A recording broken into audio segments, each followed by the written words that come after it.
Over the years of research, I have come to this conclusion that it is not science alone, it is the holy verses, and the mix of that, when we bring out a synergy effect of the holy verses and the scientific books, then we get to know that there is this cosmic intelligence, that is that formless matter that the science says. It is the gray matter, the black matter that's continuously expanding. You can say anything, because today these names are being given, that is the gray matter, the black matter, the Big Bang, or whatever you call. This existed thousands of years ago, and this will exist for coming hundreds or thousands years to come. But there is something that we have to focus on, and that is that supreme consciousness. And after having read different ancient scriptures, religious books, religious scriptures, I've got to know this one fact, and this I'm not generalizing, this is my accumulation of the intelligence, this is my accumulation of the knowledge, I will say, that I have got to know, and I have got enlightened by knowing this very fact, that that supreme consciousness, after having read Gita, Bible, Quran, Guru Granth Sahib, and the Chinese and the Buddhist ancient scriptures, and different holy and ancient scriptures, there are so many that I am yet to read. So many, I have not read it all, because nobody can read it all. These are so many in nature and so in depth that if you read it one time, you won't understand anything. It requires multiple reading, and each verse requires multiple reading, and that level of focus to even understand and take in that much of knowledge. That is because it has so much aura and power, and so strong aura it has, that you won't be able to go and read on many verses if you even read the translations. I've got to know that supreme consciousness is very universal in nature, and combining it with the scientific books, this is for sure that it is the cosmic and the universal intelligence, and it doesn't differentiate between its creatures, may it be gender, irrespective of what gender we belong to, what nationality we belong to, what religion we belong to, what is our faith. It doesn't matter. When it comes to animals and human beings, there is that one basic difference, something that we have been given and animals has not been given. That is the vivek we call in Sanskrit. That is the consciousness, that is the ability to differentiate between the right and wrong, and legitimate and illegitimate. For an animal, there is nothing illegitimate or legitimate, right? And the animals have got something that we haven't got, that is the sixth sense, that is that consciousness level, that alertness, that it can smell. You keep watchdogs to find out criminals. Why? Because they can smell, and by sniffing and by smelling they can reach the target. And even if you have a dog in your house or any animal, they will start to bark, or they will start to make noise whenever there is somebody outside of your home, because they get to know, they have that alertness. They can recognize, they can feel things, they can feel energies outside of you. So I think this is how, and this tells us that there is no difference at all, and he, that supreme consciousness, that power doesn't differentiate. It has given that universal and that cosmic intelligence to all of us, regardless of wealth, regardless of how poor or rich you are, regardless of which society or class you belong to, how educated you are or you are uneducated. It is the societal standards that we humans make, and we corrupt each other, and we don't just corrupt each other, we ruin each other's lives, and in the process the most harm, the most danger and harm that we cause it to ourselves and our lives and our family.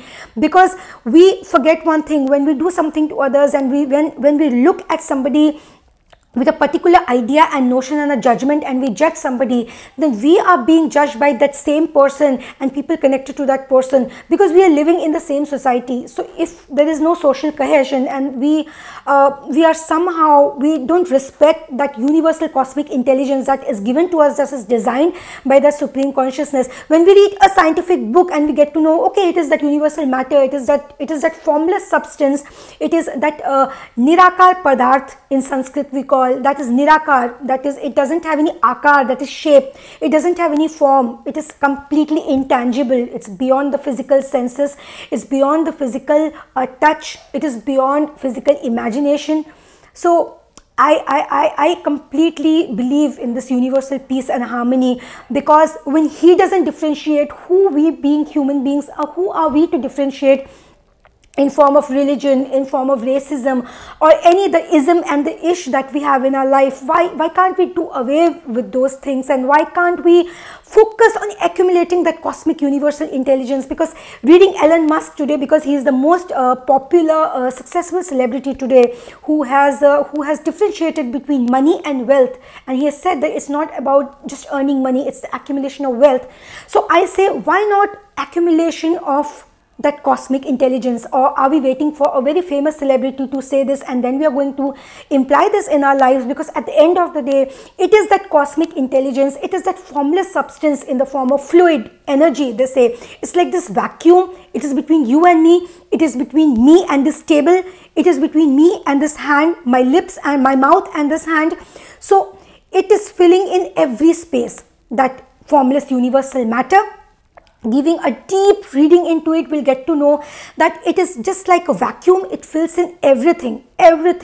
So that same, and that what is filling everything, that formless substance has its own intelligence. That is an intrinsic ability and a tendency to co-evolve, a tendency to work, a tendency to organize itself.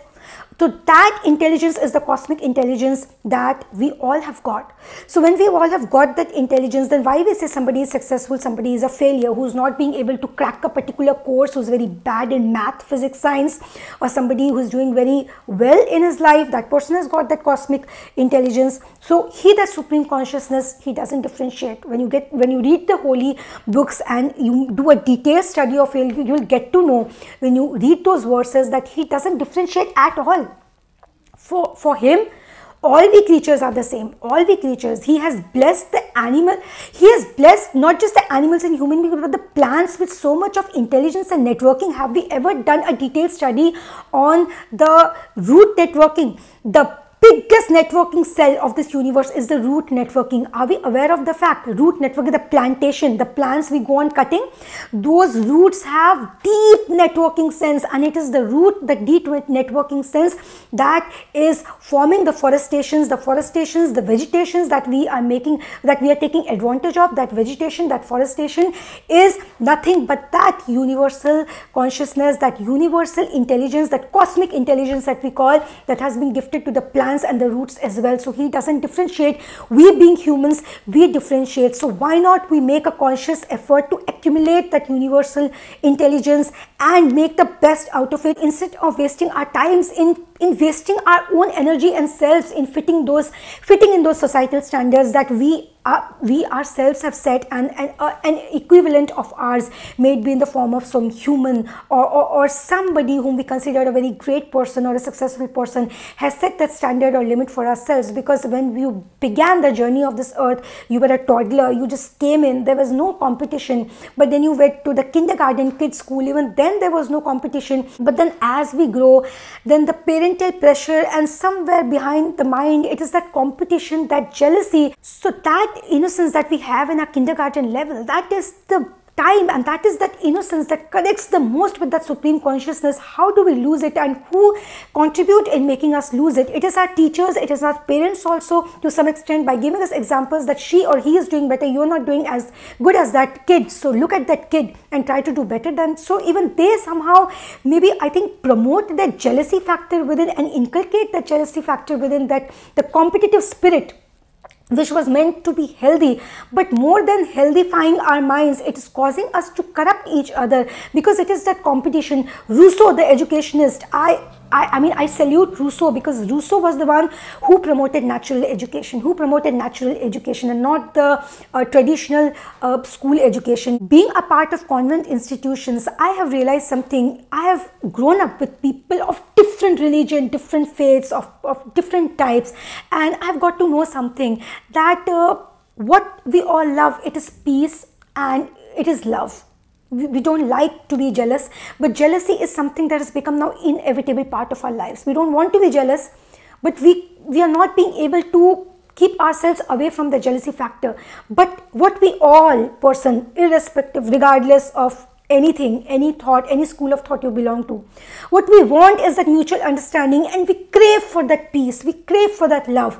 And we know jealousy is not the right thing, but it has been inculcated in us so much from that kindergarten education to the 10th 10th and then the 11th 12th high school education, and then you go to colleges, and then the competitive exams. See, the name itself is competitive exams. So competition, jealousy has become an inevitable part of our lives that is corrupting us, that is keeping us away from that universal intelligence. I would just say that this is poisoning our minds in a way that is blocking us from receiving and taking in that cosmic universal intelligence that has been given for all and that has been equally gifted to all. So these kind of education and this inculcation of competitive spirit and jealousy has somehow weakened us from deep down. You know, if you are taught that you can fly, then you will fly. If you're taught that you will fall if you try to fly, only birds can fly, then we can never fly, because this is what years of conditioning we have been subjected to. So we have to be competitive.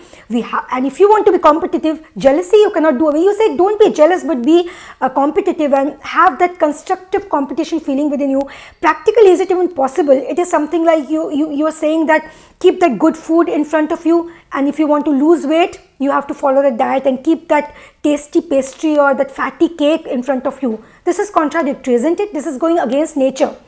So the moment your parents and your teachers say that this is the competitive spirit and the competitive exam, so if you need to have competition, you will have jealousy, obviously. And this jealousy and competition, what these emotions are doing is it is causing emotional poisoning to us. We have to understand this is causing emotional poisoning within us, and this emotional poisoning is weakening our mind, weakening our cognition, our ability to take in that cosmic universal intelligence that is given to all. That doesn't differentiate at all who you are. That is for you, that is for me, that is for each one of us.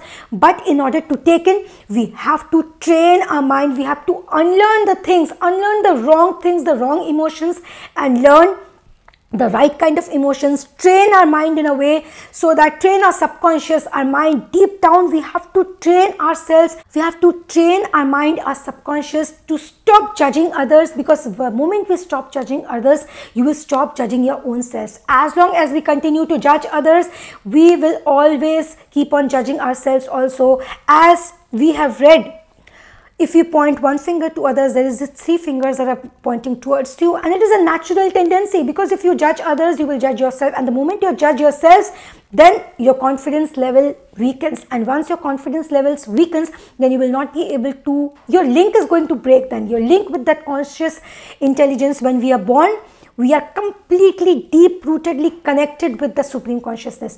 But this link goes on breaking. How? The societal standards, the jealousy, the competition. We corrupt ourselves by these emotions, and the link with that Supreme Consciousness breaks. And once the link with the Supreme Consciousness breaks, then the link with that cosmic intelligence, that universal intelligence also breaks. And we are going to break down completely. Let's not do that. Let's make best out of that universal intelligence, accumulate that universal intelligence, and we will see our life is changing for better, and we are doing all kind of things that is pulling us and manifesting the good life that we say, a life that is not just full of money or that is not full of poverty, but a life that is full of happiness and wealth. It is a healthy, wealthy and a happy life, because if one of the thing is missing, if you have wealth, no health, your life is screwed up. If you have health and no wealth at all, with all the good health and no money, we don't have good things to eat, we don't have good things to wear, we don't have good money to go for a vacation and spend quality time with your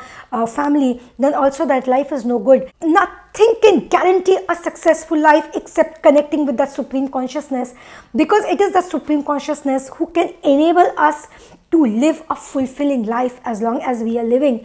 And if He wishes so, and if we are connected with the consciousness, we can obviously pray to live long and pray to live a very healthy life. Bread, 41 days of life-changing experience, life-changing course, no dependency, what the slavery bread.